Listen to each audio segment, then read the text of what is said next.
Bonjour les CP. Nous allons recommencer le travail sur le livre C'est moi le plus fort de Mario Ramos. Commençons par répondre aux questions que nous vous avions posées à la fin de la première séance. Première question, où le loup part-il se promener? La réponse était, le loup part se promener dans la forêt. Deuxième question, est-ce que le loup est affamé? La réponse était non. Le loup a bien mangé. Il n'a pas faim. La troisième question était la suivante. Que va-t-il faire pendant sa promenade? Il va digérer et voir ce qu'on pense de lui. C'était la troisième réponse. Avant la lecture, un peu de vocabulaire.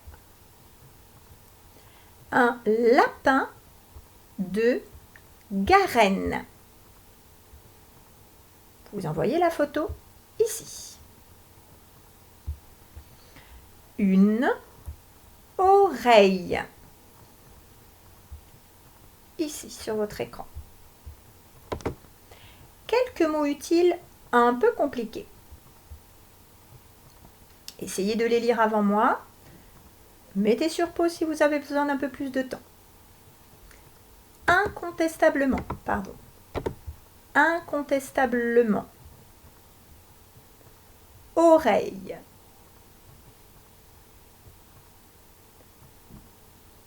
Garenne.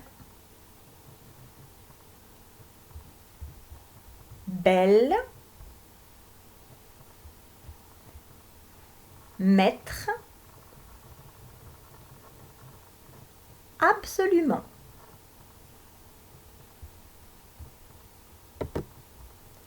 Passons maintenant à la lecture du texte. Je vous conseille de mettre sur pause, de prendre le temps pour essayer de lire vous-même le texte. Si c'est vraiment trop long ou difficile, vous pouvez vous contenter de quelques phrases. Essayez d'aller le plus loin que vous pouvez.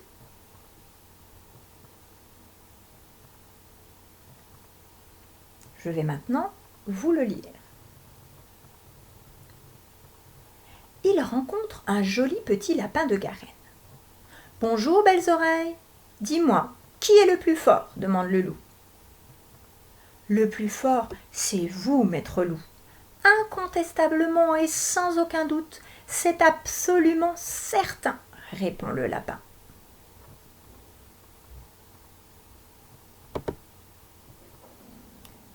Nous allons maintenant vous poser 3 questions. Première question, comment le loup appelle-t-il le lapin?